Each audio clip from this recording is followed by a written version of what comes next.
మన ప్రభువును రక్షకుడైన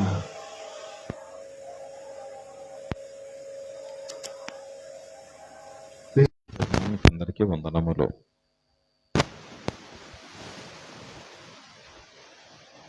మత్తయి సువార్త 3వ అధ్యాయము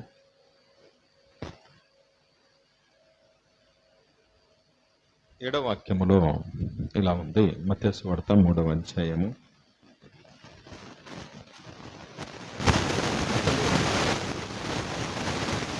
పరిసయ్యులలోను సద్దుకయ్యులలోను అనేకులు బాప్తిస్మం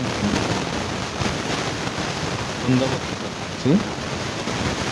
సర్ప సంతానము రాబో ఉద్యోగను తప్పించుకుని మీకు బుద్ధి చెప్పిన వాడెవడు, మారు మనసుకు తగిన ఫలము ఫలించుడి అని అన్నాడు. మీరు అనుకుంటారు అబ్రహాము మాకు తండ్రి అని మీరు అలా ఫీల్ అవుతుంటారు, ఆలోచన చేస్తుంటారు. దేవుడు తలుచుకుంటే రాళ్ళ వలన కూడా పిల్లలు అవుతారు అని ఈ సందర్భంలో చెప్తూ ఉన్నాడు.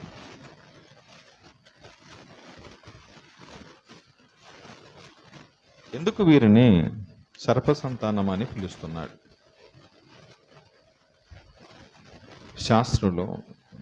పరిసయ్యులు సద్దుకయ్యులను ఆయన ఈ మాట అనవలసినటువంటి అవసరం ఏమొచ్చింది?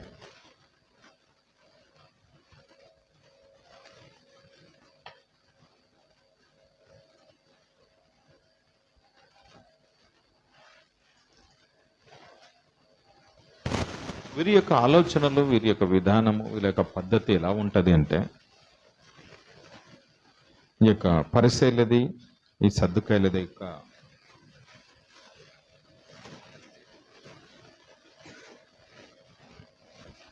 మనస్సు ఎలా ఉందో ఈ యొక్క మాటలో చెప్తున్నాడు. మీరు మారు మనసు పొందండి అన్నాడు. మీరు మారు మనసు పొందండి, పొంది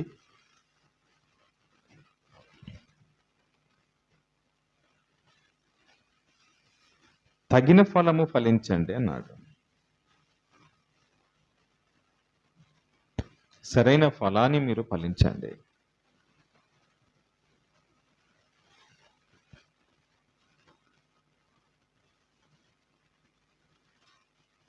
వచ్చిన వారు తమ తమ పాపములు ఒప్పుకొని బాప్తిసం పొందుచున్నారు, కానీ పరిసయ్యుల్లోను సద్దుకయ్యుల్లోను అనేకులు బాప్తిస్మము పొందుకోవాలని వచ్చారు. అనేకులేమో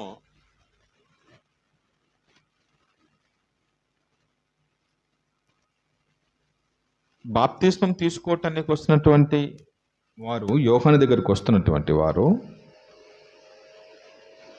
తమ తమ పాపములు ఒప్పుకొని బాప్తిస్మం పొందొచ్చు.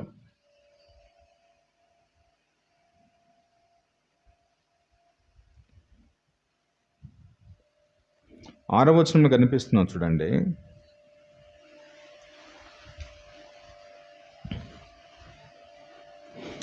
తమ పాపములు ఒప్పుకొనొచ్చు, యోర్దాను నదిలో అతని చేత బాప్తిస్మం పొందుచుండరి. ప్రజలు పాపాలు ఒప్పుకొని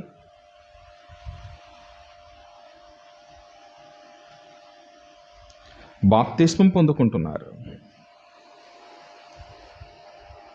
కానీ పరిసయ్యుల్లోను సద్దుకయ్యుల్లోను అనేకులు వారు బాప్తిస్మం పొందుకోవాలని వచ్చారు. ఎందుకు వారిని సర్పసంతానం అంటున్నాడు? వారు ఎలాంటి వారు అని అంటే,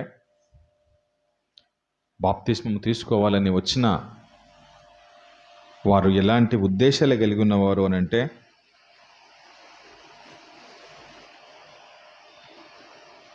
బయటికి భక్తిగా కనిపించిన హృదయములో మార్పు లేనటువంటి వారు. వారి యొక్క మనసు మార్పు లేనిది.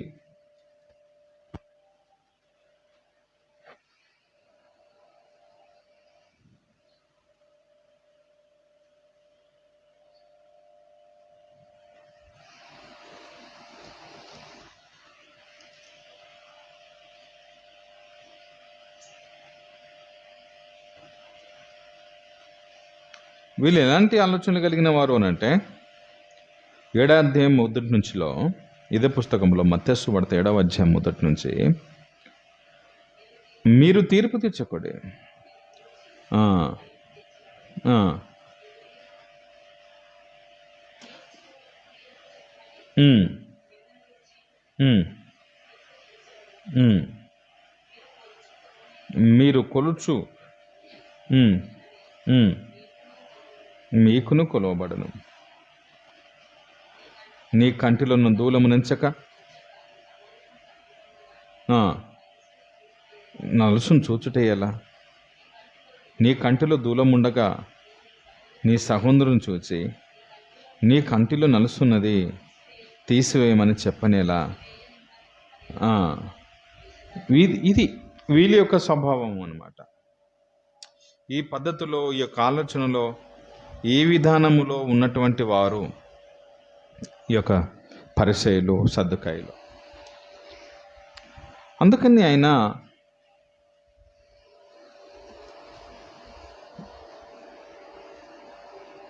వీరంతా దేవుని ఆజ్ఞను బొత్తిగా నిరాకరించినటువంటి వారు. ఇంకా మీకు అర్థం కావాలంటే చూడండి, మార్కు సువార్త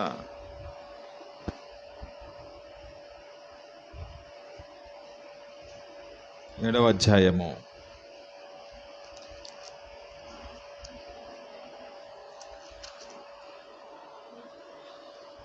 7వ అధ్యాయము మొదటి నుండి, యెరూషలేము నుండి వచ్చిన పరిసయ్యులను శాస్త్రులలో కొందరు ఆయన యొద్దకు కూడి వచ్చి,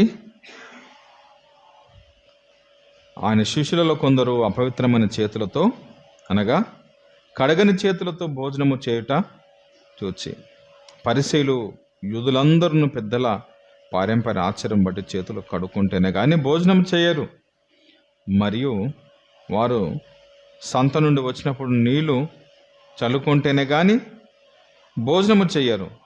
ఇదియుగాక గిన్నెలను, కుండలను, ఇత్తడి పాత్రలు నీళ్ళతో కడుగుట మొదలగు అనేక ఆచారములను వారు అనుసరించేవారు. అప్పుడు పరిసయ్యులను శాస్త్రులను, నీ శిష్యులందుకు పెద్దల పారంపర్య ఆచారం చొప్పున నడుచుకొనక అపవిత్రమైన చేతులతో భోజనం చేయుచున్నారని ఆయన అడిగారు. అందుకు ఆయన ఇలాగూ చెప్పసాగాను వాళ్ళ గురించి మాట్లాడుతూ, ఈ ప్రజలు పెదవులతో నన్ను గనపరచుదురు గాని వారి హృదయము నాకు దూరముగానున్నది. వారు మానవులు కల్పించిన పద్ధతులు, దేవోపదేశములను బోధించుచు నన్ను వ్యర్థంగా ఆరాధించుచున్నారు అని వ్రాయబడినట్టు వేషధారులైన మిమ్మును గురించి యెషయా ప్రవచించినది సరైనదే అని అన్నాడు. మీరు దేవుని ఆజ్ఞను విడిచిపెట్టి మనుషుల పారంపర్య ఆచారమును గైకొనుచున్నారు, మరియు మీరు మీ పారంపర్య ఆచారమును గైకొనుట దేవుని ఆజ్ఞను బొత్తిగా నిరాకరించుదురు అని అంటున్నాడు. ఇలా పరిసయ్యులు, శాస్త్రులు, సద్దుకాయులు వీరు అనేక ప్రశ్నలతో నిండిన వారు, దేవునికి హృదయాన్ని దూరంగా ఉంచిన వారు, కేవలము పెదవులతో మాత్రమే గణపరచాలని ఇష్టపడేవారు. మనుషులు వీరు భక్తి చేస్తున్నారు అని అనుకోవాలి అని అలా ఆలోచన చేసిన వారు. అందుకనే ఆయన అంటున్నాడు, అందుకే ఆయన వారిని అంటున్నాడు, వేషధారులైన మిమ్మును గురించి అన్నాడు. మీరంతా వేషధారులు అని అన్నాడు. మీరంతా వేషధారులు, దేవుని ఆజ్ఞను బొత్తిగా నిరాకరించిన వారు, వారు కల్పించిన పద్ధతులు దేవుని ఉపదేశమని బోధించిన వారు. వీరు వచ్చింది అందరూ బాప్తిస్మం తీసుకుంటే మారు మనసు పొంది, వీరు మారు మనసు పొందకుండానే బాప్తిస్మం పొందుకోవాలి అనేటటువంటి ఇంటెన్షన్తో వచ్చినటువంటి కనిపిస్తుంది అలా. అందుకనే తీర్పు తప్పించుకుందాము. వీళ్ళ ఇంటెన్షన్ ఏంటి అంటే మారు మనసు తర్వాత బాప్తిస్మత తీసుకుందాము, ఏదో తీర్పులు అవి అంటున్నాడు ఈయన, అవి తప్పించుకుందాము. కానీ ఈయన అంటున్నాడు తప్పించుకోలేరు, తీర్పు తప్పించుకోలేరు అన్నాడు. అది సాధ్యం కాదు. మారు మనసు పొంది బాప్తిస్మం తీసుకుంటేనే తప్పించుకోగలుగుతావు. కానీ మారు మనసు పొందకుండా బాప్తిస్మం తీసుకుంటే నువ్వు తప్పించుకోలేవు.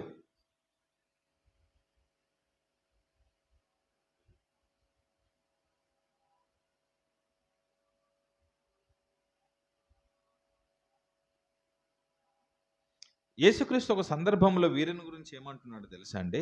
వీరు ఎలాంటి వారు అని, ఈ పరిసయ్యులు వీరు ఎలాంటి వారు అంటున్నాడు చూడండి. మత్తయి సువార్త 23వ అధ్యాయము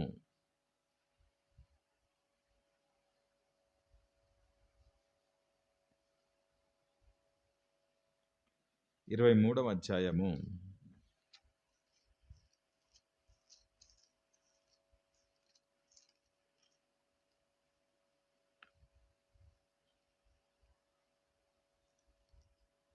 వీరుని గురించి చాలా ఈ యొక్క అధ్యాయములో చెప్పబడుతుంది, వీరు ఎలాంటి వారు అని.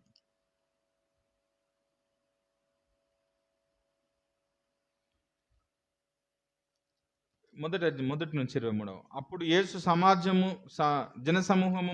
జనసమూహముతో తన శిష్యులతో ఇట్లనెను, శాస్త్రులను పరిసయ్యులను మోషే పీఠ ముందు కూర్చున్నవారు గనుక వారు మీతో చెప్పు వాటన్నిటినీ అనుసరించి మీరు గైకొనుడి. అయినను వారి క్రియల చొప్పున చేయకుడి, వారు చెప్పుదురే గాని చెయ్యరు. వాళ్ళు ఎలాంటి వారు అని చెప్తారు కానీ చెయ్యరు. మోయశక్యంగాని భారమైన బరువులు కట్టి మనుషుల భుజాల మీద వారు పెట్టుదురే గాని తమ వ్రేలితోనైనను వాటిని కదిలింపనొల్లరు. మనుషులకు కనబడు నిమిత్తము తమ పనులన్నీ చేయుదురు. తమ రక్షక రేకులు వెడల్పుగాను తమ చెంగులు పెద్దవిగాను చేయుదురు.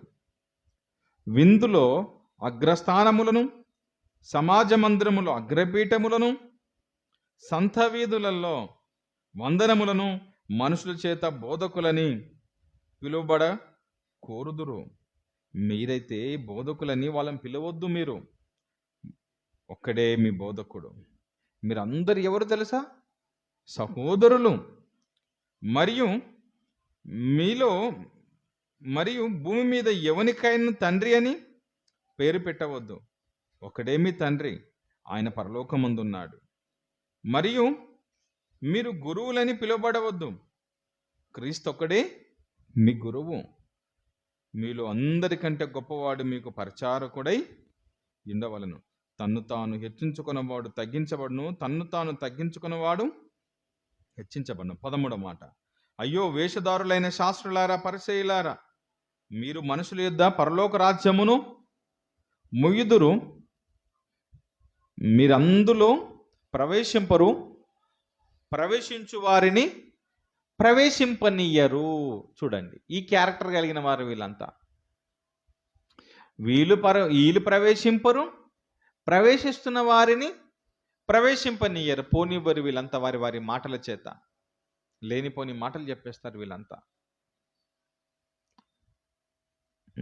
అందుకని 15వ వాక్యంలో అయ్యో వేషధారులైన శాస్త్రులారా, పరిసయ్యులారా. మళ్ళీ 16వ మాట, అయ్యో అందులైన మార్గదర్శకులారా.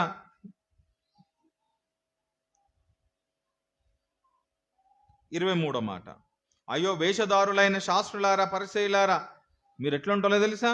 మీరు పూదునలోను, సోంపులోను, జీలకర్రలోను 10వ వంతు చెల్లించి ధర్మశాస్త్రంలో ప్రధానమైన ఆజ్ఞలను విడిచిపెట్టి వాటిని మానక వీటిని చేయవలసి ఉండను. అవి ఇవి రెండు కలిపి చేయాలి మీరంతా. అందులైన మార్గదర్శకులారా, దోమ లేకుండా వడియగట్టి ఒంటెను మృంగువారు మీరే. మీ క్యారెక్టర్ ఎలాంటిది తెలుసా?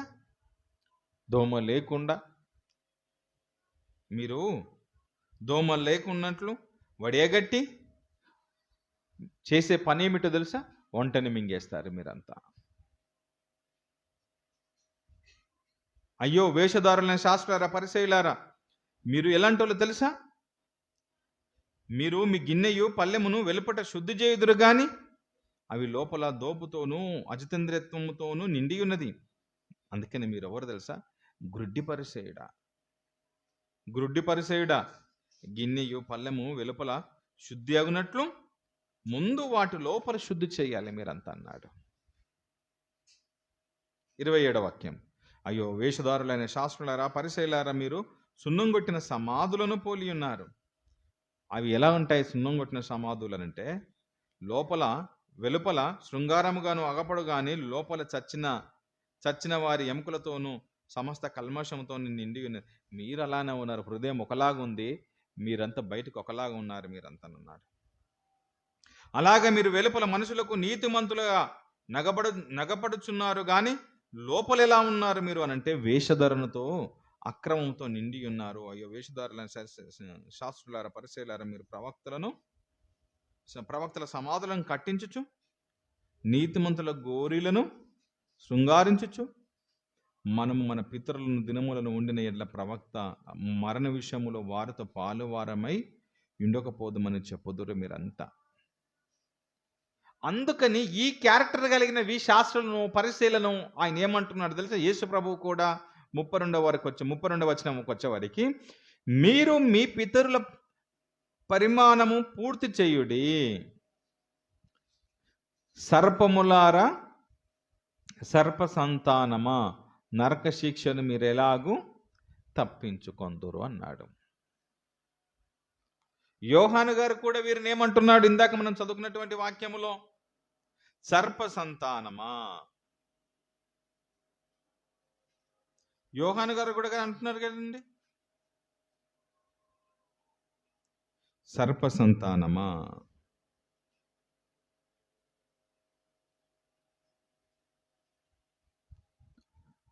మీరు తీర్పు నుండి తప్పించుకోలేరు. ప్రభు అంటున్నాడు వీరిని గురించి, మీరును తీర్పు నుంచి తప్పించుకోలేదు.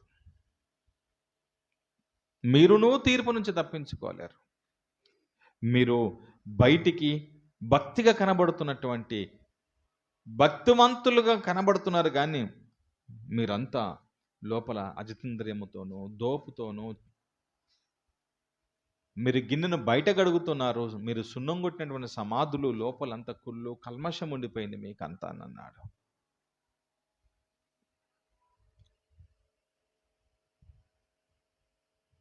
ఆలోచన చేయాలి. ఎందుకు వీరిని ఇలా సర్పాలతో పోలుస్తున్నాడు? ఎందుకు వీరిని అలా పోల్చవలసినటువంటి అవసరం ఎందుకు వచ్చింది? ఇలా ఎందుకు పోలుస్తున్నాడు అనంటే, వీరు సర్పముకున్నటువంటి లక్షణమును వీళ్ళు పోల్చి చెప్తున్నాడు. సర్ప సంతానము.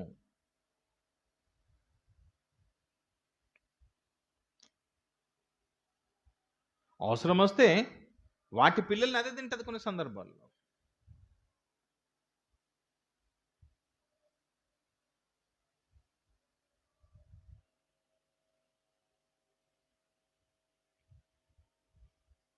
కీర్తనలు 58 4-5 వాక్యాలలో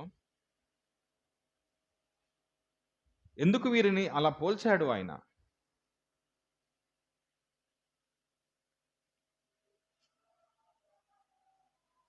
4-5 వాక్యాలలో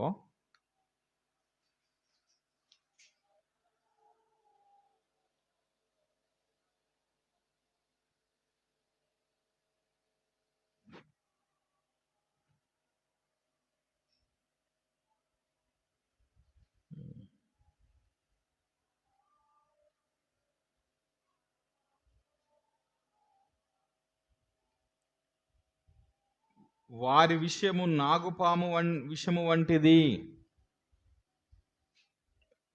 ఇది మనుషులను పోలుచు చెప్తున్నాడు. 2వ వచనం చూస్తే ఇంకా అర్థమవుతుంది, లేదా మొదటిని చూద్దాం. అధిపతులారా, మీరు నీతిని అనుసరించి మాటలాడు మాట్లాడుదురన్న అన్నది నిజమా? నరులారా, మీరు న్యాయమును బట్టి తీర్పు తీర్చుదురా? లేదే. మీరు హృదయపూర్వకంగా చెడుతనమును జరిగించుచున్నారు. దేశమందు మీ చేత బలాత్కారము తూచి చెల్లించుచున్నారు. తల్లి కడుపున పుట్టినది మొదలుకొని భక్తిహీనులు విపరీత బుద్ధి కలిగి ఉన్నారు. పుట్టిన తోడనే అబద్ధములాడుచు తప్పిపోదురు. పుట్టిన తోడనే అబద్ధములాడుచు తప్పిపోదురు. వారి విషము నాగుపాము విషము వంటిది. నాగుపాము విషము వంటిది. మాంత్రికులు ఎంత నేర్పరిగా మంత్రించినను వారి స్వరము మనకు వినబడకుండునట్లు ఎలా ఉన్నారు అని అంటే, వాళ్ళు చెవి మూసుకొనున్నట్టి చెవిటి పాములు. ఇలా పాములతో పోలిస్తున్నాడు వీరిని అంతా. అవి వినవు, వాటి ఇష్ట ప్రకారం వెళ్ళిపోతుంటాయి.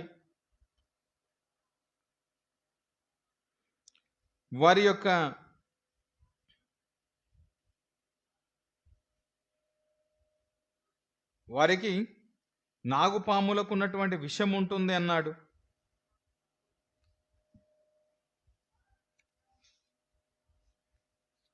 మీరు ఇదే పుస్తకంలో 140 కీర్తనలు 140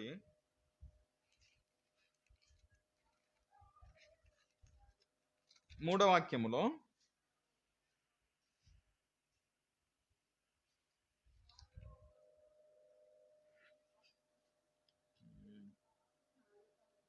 పాము నాలుకల వలె వారు తమ నాలుకలు వాడి చెయ్యుదురు. విషయం ఎక్కడుందంటున్నాడు? వారి పెదవుల కింద విషము ఉన్నది అన్నాడు. ఒక మనిషిని బాగు చేయాలన్నా, ఒక మనిషిని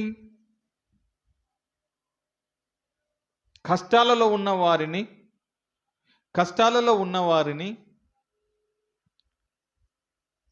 ఆదరించాలన్నా లేదా ఓదార్చాలన్నా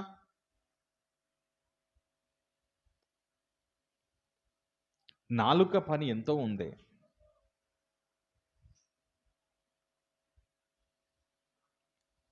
ఈ నాలుక కింద విషం ఉంది అన్నాడు.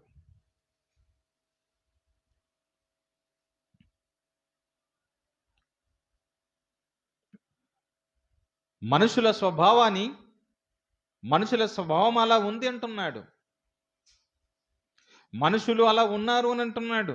భక్తిపరులుగా కనబడుతున్నారే కానీ సర్ప సంతానములా ఉన్నారు.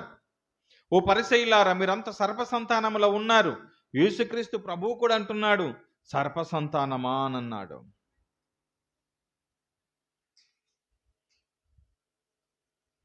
సర్ప సంతానం నరక శిక్షను మీరు ఎలాగూ తప్పించుకుంటారు? మీరంతా ఈ పరిసయ్యులని, ఈ సద్దుకాయులని వీరిని ఉద్దేశించి ప్రభు చెప్పినటువంటి మాటలే కానీ, యోహాను గారు చెప్పినటువంటి మాటలే కానీ, వీరు అలాంటి క్యారెక్టర్ కలిగిన వారుగా కనబడుతున్నారు. మరలా ప్రభువా ప్రభువా ప్రభు అనంటూ భక్తి కనబడుతుంటారు.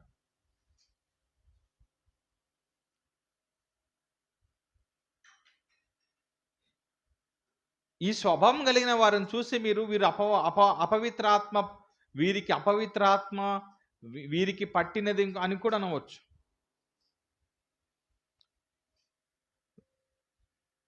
క్యారెక్టర్ అదే.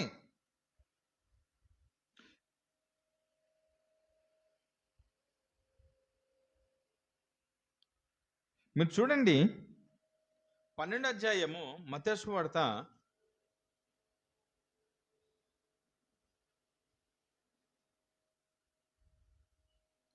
33 నుంచి 36 వాక్యాల్లో, మత్తయి సువార్త 12 33 నుంచి 36 వాక్యాలలో మీరు చెట్టు మంచిదని ఎంచి పండు కూడా మంచిదని ఎంచాల్సి ఉంది. లేదా చెట్టు చెడ్డదని ఎంచి దాని పండు కూడా చెడ్డదే అని ఎంచుడి. చెట్టు ఎలాంటిది అనేది ఎలా తెలుస్తుంది అంటున్నాడు? దాని పండు ఉందే, పండు వలన తెలుస్తుంది. మీరు ఎలాంటి వాళ్ళు అనేది పండు వలన తెలుస్తుంది. మీరు ఎలాంటి చెట్టు అని.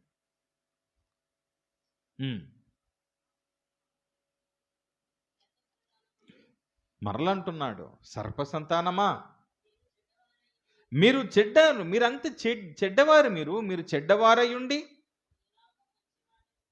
మీరు ఎట్లా మంచి మాటలు పలుకుతారు? మీరంతా మీరు చెడ్డోలే.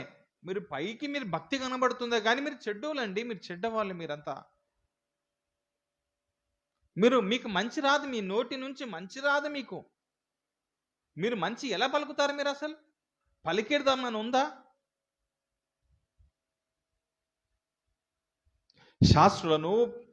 శాస్త్రులను పరిసయ్యులను సద్దుకాయులను ఇలా వారు సర్ప సంతానం అంటున్నారు అని అంటే హృదయంలో ఒక ఆలోచన పెట్టుకొని పైకి ఒకటి రకంగా మాట్లాడుతున్నటువంటి స్వభావం కలిగిన వారు మనుషులను సర్పాలతో పోలుస్తున్నాడు.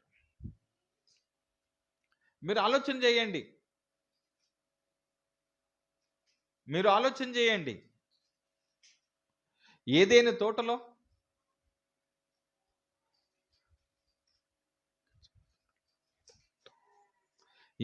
తోటలో సర్పం వారి ఎద్దుకు ప్రవేశించి, ఇది నిజమా? దేవుడు తినవద్దన్నాడా? మీరు చావనే చావరు, మీకు మరణము రాదు. ఎలా అవ్వను దారి తప్పించింది సర్పము. తన తీయని మాటల చేత పాపం వైపు ప్రయాణింపజేసింది అవ్వని. స్త్రీ వచ్చి ఆదామును కూడా ఆ దిశగా ప్రయాణం చేపించింది. అందుకని అపవాదికి అవకాశం ఇచ్చినది ఆ రోజున సర్పం. ఈ రోజున కూడా అలాంటి స్వభావం కలిగినటువంటి మనుషులు ఉన్నారు. తమ తీయని మాటల చేత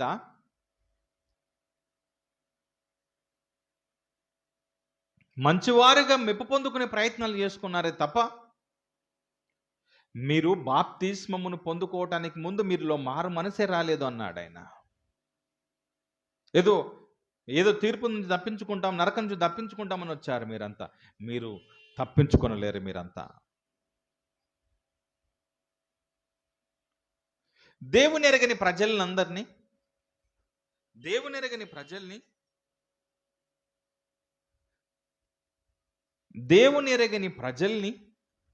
నువ్వు నిజ క్రైస్తవుడు అయినప్పుడు నీ మాటల చేత వారిని ఆ మార్గం వైపు నడిపింపచేయాలి. మీరు ఒకటి గుర్తుంచుకోండి, నువ్వు నిజ క్రైస్తవుడువా, నువ్వు నిజ క్రైస్తవురాలువా అనేది నీకు ఎవరో సర్టిఫై చేయాల్సిన పని లేదు. నీ ప్రవర్తన విధానమే, నీ తీరే, నీ పద్ధతే, నీ మాట విధానమే. ఎందుకో తెలుసా? నేను మరీ చెప్తున్నాను, శత్రువులు ఎవరో కాదు, నీ శరీరమే నీ శత్రువు.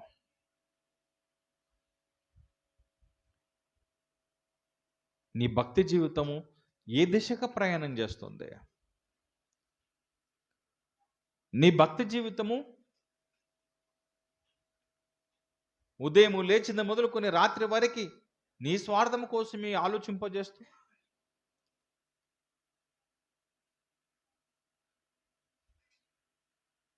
తీయని మాటల చేత అవ్వను మోసగించినట్టుగా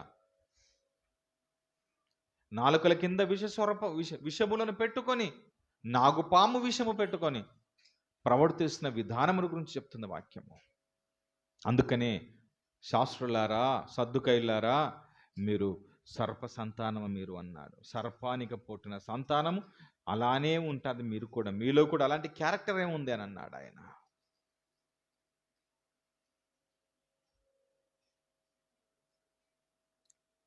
మీరు మంచివారా కాదా అనే దానికి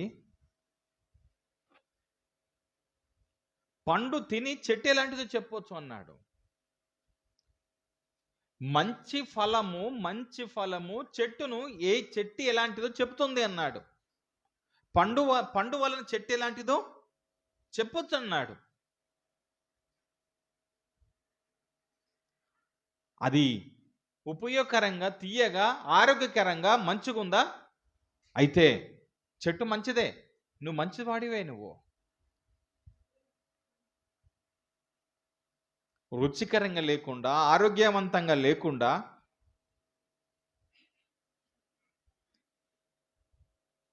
ఎవరికి ఉపయోగకరంగా లేకుండా ఉన్నటువంటి ఆ పండు ఏదైతే ఉందో దాని వలన ఆ చెట్టు సరైనది కాదు అని నిర్ధారణకు వచ్చిన తర్వాత చెట్టును కూడా ఏర్ల కాడికెళ్ళి పీకేయచ్చు.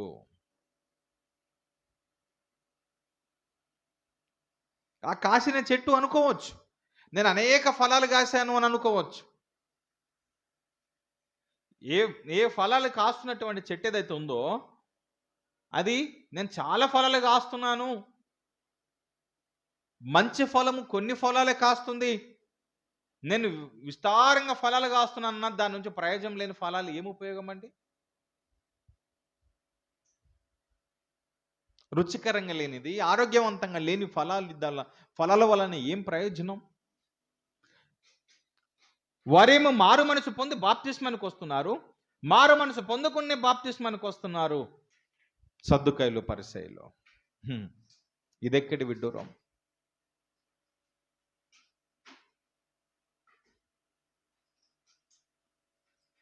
దేవుని వాళ్ళారా, నువ్వు దేవుని వాడవిగానే, దేవుని దానగానే, దేవునికి సంబంధించిన వారిగానే మీరు ఉండండి.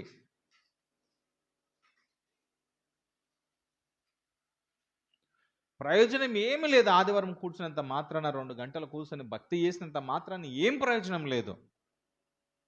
మిగతా రోజులు కూడా నీ తీరు, నీ విధానము, నీ పద్ధతి, నీ ప్రవర్తన, నీ మాట తీరు అలానే ఉండాల్సిందే.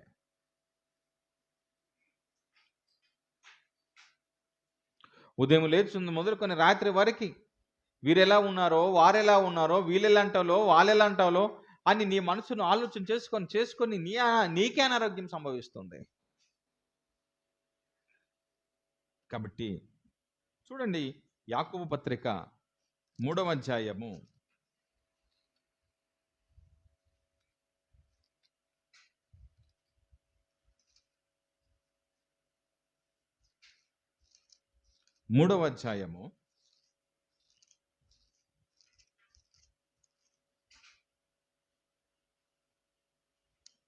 10 నుంచి 12 మాటల్లో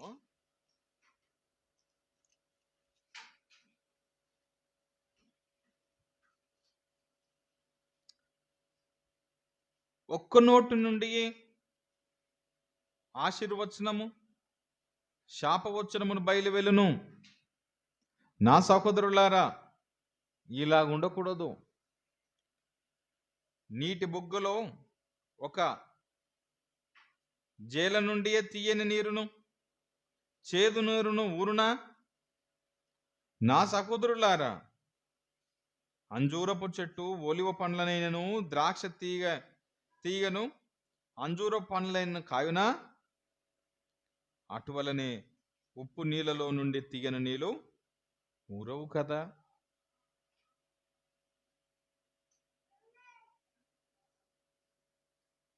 నోటిని గురించి చెప్తున్నాడు. విషయం ఎక్కన లేదు, మానవులకి నాలుకల కిందనే ఉంది, మాటనే ఉంది, మాటలోనే ఉంది. ఆ మాట నీ వారిని దూరం చేస్తుంది, ఆ మాటే నీ వారిని దగ్గర చేరుస్తుంది.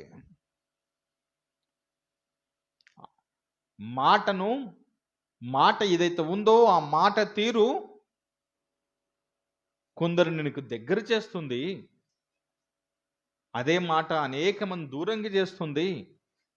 చివరి దశ ఎలా ఉంటుందో తెలుసా అండి? మీరు చూడండి, మొదటి నుంచి అదే పుస్తకంలో మొదటి నుంచి, సహోదరులారా, మూడవ వచనం చూడండి.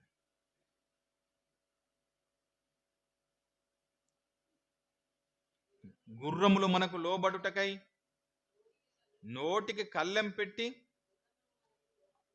వాటి శరీరమంతయు త్రిప్పుదురు కదా. ఓడలను కూడా చూడుడి, అవి ఎంతో గొప్పవై పెను గాలికి కొట్టుకొని పోబడినను ఓడ నడుపు వాని ఉద్దేశము చొప్పున మిక్కిలి చిన్నదగు చుక్కాని చేత ఓడ త్రిప్పబడుతుందే, అలాగునే నాలుక కూడా అవయమైనను బహుగా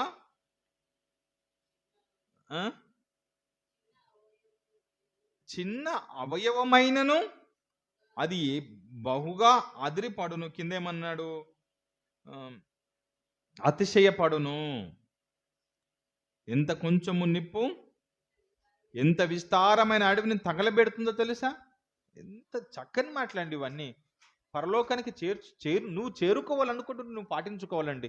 నువ్వు పరలోకానికి వెళ్ళాలనుకుంటే చేసుకోవాలి ఇవన్నీ. నువ్వు పరలోకం వద్దు, ఇలానే నేను బ్రతుకుతాను అని అనుకుంటే నరకం తప్పదు.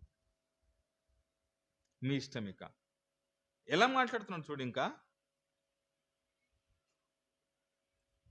విస్తారమైన అడవిని తగలబెట్టును, నాలుక అగ్నియే. ఇందాకనేమో నాలుక కింద నాగుపాము విషం ఉందన్నాడు, ఇక్కడ మరలేమంటున్నాడు? నాలుక అగ్నియే. నాలుక మన అవయములో ఉంచబడిన ఇదేందో తెలుసా? పాప ప్రపంచమైన సర్వ శరీరమునకు మాలినమును కలగజేయచ్చు ప్రకృతి చక్రమునకు ఇదేం చేస్తుంది తెలుసా? నాలుక చిచ్చు పెట్టేస్తుందంట. ప్రకృతికి చిచ్చు పెట్టేస్తుంది నాలుక. చిన్నది అడవిని, చిన్న నిప్పు అడవిని ఎలా మొత్తానికి దహిస్తుందో, ఈ నాలుక ఈ సృష్టిని, ప్రకృతి చక్రానే తగలబెడుతుంది. శరీరంలో ఉన్న చిన్న అవయవమైన ఈ నాలుక అని అన్నాడు అని అంటే మనం ఆలోచన చేయాలి కదా.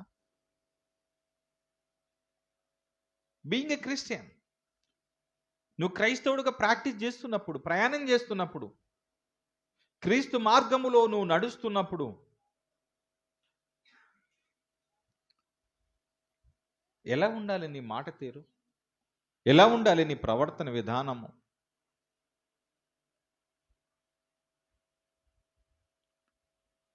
క్రైస్తవులు మనం చెప్పుకొనొచ్చు. నేటికి, నాట నుండి నేటికి ఈ నాలుకలతో లేనిపోని విషయాలు మాట్లాడుతూ శరీరాలను పాడు చేసుకుంటుంది ప్రపంచం. నీకు నరకం తప్పదు సుమా, జాగ్రత్త. అందుకే అంటున్నాను, అందుకే ప్రభువు అంటున్నాడు, మీరెవరో తెలుసా? సున్నం కొట్టిన సమాధులు. మీరు బయటికి మాత్రం బాగానే కనిపిస్తారు, కానీ లోపల మీరు ఈ కల్మషమైనటువంటి చెడిపోయిన ఎముకలు ఎలా ఉంటాయో, కుళ్ళిపోయిన ఎముకలు ఎలా ఉంటాయో అలా ఉంది లోపల మీరంతా. బయటికి మాత్రం బాగానే ఉన్నారు. మీరు గిన్నెను బయట గడుగుతున్నారు కానీ లోపల గడగటం లేదు మీరంతా. మీరు అందుకనే మీరు ఎవరు తెలుసా? మీరు సర్ప సంతానము అన్నాడు. సర్ప సంతానం.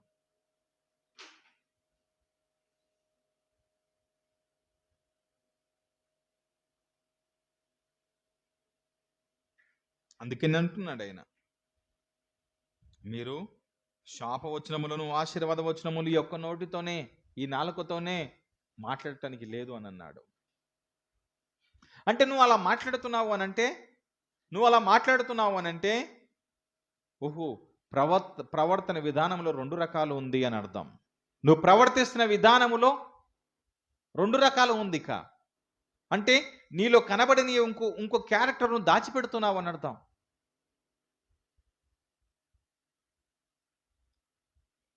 అది ఎవరిని దహిస్తుంది తెలుసా?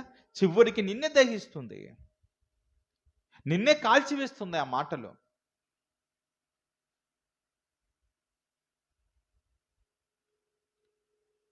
ఒక్కసారి నీ మాట తీరు మార్చుకొని చూడు, నీ మాట విధానమును మార్చుకొని చూడు. ఎంత బాగుంటుందో తెలుసు, అందరూ నీకు సమీపంగానే కనబడతాం.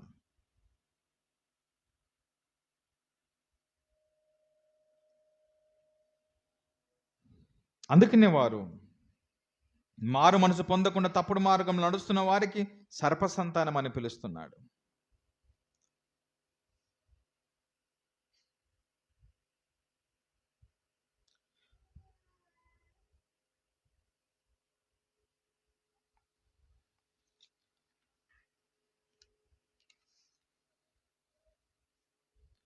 మనము జ్ఞానంగా, తెలివిగా, దేవుని పనిలో దేవుని గురించి ఆలోచన చేస్తూ,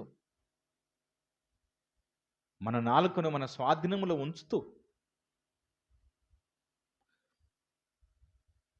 ఈ రోజున మన పక్కిల్లే కాలిపోతుందిలే అని అనుకుంటే పక్కిల్లు కూడా అంటుకొని నీ ఇంటికి కూడా నిప్పులు అంటుకునే ప్రమాదం ఉంది. నువ్వు పక్కిల్లును నువ్వు ఆర్పగలిగితే నీ ఇంటికి కూడా మంటలు అంటుకోవు కదా. అన్నగా నాలుకను అలా ఉంచండి. ఈ శాస్త్రులు, పరిసయ్యులు, సద్దుకాయులు వీరున్నారు కదా, వీరి క్యారెక్టర్, వీరి ప్రవర్తన, వీరి విధానం హృదయములో ఒకటి ఉంది, బయటకు ఒకటి మాట్లాడుతున్నారు. కాబట్టి వారిని క్రీస్తు కానీ యోహాను గారు కానీ మీరు సర్ప సంతానము, మీరు బయట ఒకలా ఉన్నారు, లోపల ఒకలా ఉన్నారు అంటున్నాడు. ఆ మాట మనకేమైనా అప్లికేబుల్ అవుతుందా? మనకేమైనా వర్తిస్తుందా? నేను ఒక మాట నా నోట నుండి అనేస్తున్నాను, ఇంకైపోయింది, నేను ఒక నెగ్గాను, ఒక పాయింట్ నేను గెలిచాను అనుకుని మనము భ్రమపడుతున్నామా? దాని నుంచి ఏం సాధించగలుగుతాం? దూరం చేసుకుంటున్నామా? దగ్గర అవుతున్నామా? ప్రభువుకు వచ్చిన కష్టాలు నీకున్నాయా? ప్రభువుకు వచ్చిన శ్రమలు నీకున్నాయా? మొదటి శతాబ్దంలో క్రీస్తును అనుసరించిన భక్తులకు వచ్చినటువంటి బాధలు నీకున్నాయా? ఏమన్నా ఉన్న ఎడల తండ్రికి మొరపెట్టు నువ్వు. కానీ నీలో రెండు విధానపరమైనటువంటి పద్ధతులు, మాట తీరు ఉంటే అది నీకే ప్రమాదము. శాపవచనాలు, ఆశీర్వాద వచనాలు ఈ నాలుక కింద ఉన్నటువంటి ఆ సర్ప విషంలా ఉండటానికి వీలు లేనే లేదు. నువ్వు ఏదో ఒక రూపంలో ప్రయాణం చెయ్యి. ఒక రోజున అంత బయటపడుతుంది. అది నిన్ను నరకానికి దారితీస్తుంది. మంట చిచ్చు నీకే పెడుతుంది. ప్రకృతికి అంటుకుంది అని అంటే ప్రకృతిలో నువ్వున్నావు, నీకును అంటుకుంటుంది. అందుకనే చాలా జాగ్రత్తగా మనము జ్ఞానంగా, అందుకనే ఆయన అంటాడు శిష్యులను, మీరు పాముల వలె వివేకము కలిగి ఉండండి అని. అంటే అంతటి జ్ఞానము. వారినేమో సర్పసంతానం అన్నాడు, శిష్యులకేమో పాముకున్నటువంటి వివేకాన్ని కలిగి ఉండాలంట. అంటే అట్లాంటి జ్ఞానంతో ఉండాలి మీరంతా అంటాడు. మరలా మంచి జ్ఞానం అంటే జ్ఞానమును కలిగినట్టుగా ఆయన పిల్లలు ప్రయాణం చేస్తారంటున్నాడు. ప్రయాణం చేయాలి, జ్ఞానముతో మసులుకోవాలి, ఆలోచించాలి. అంతే తప్ప నీకున్న జ్ఞానముతో అన్నిటిని జయిస్తూ ముందుకు సాగాలి తప్ప నీ నాలుకతో దేనిని కూడా నువ్వు జయించలేవు సుమా. అది నీకు ప్రమాదము. ఒకవేళ నాలుక ఉన్న ఈ నాలుకను నువ్వు మంచి దానికోసం నువ్వు ఉపయోగించు. ఎదుటి వ్యక్తులను ఎలా ఉన్నారు అన్నదాన్ని పక్కన పెట్టు. ఆ నాలుకను నువ్వు మంచి మార్గంలో ఉపయోగించు. నువ్వు ఎందరినో సంపాదించుకుంటావు, నీ దగ్గర వారిగా నువ్వు చేర్చుకుంటావు. కళ్ళు మూసుకుందాం, ప్రార్థన చేసుకుందాం.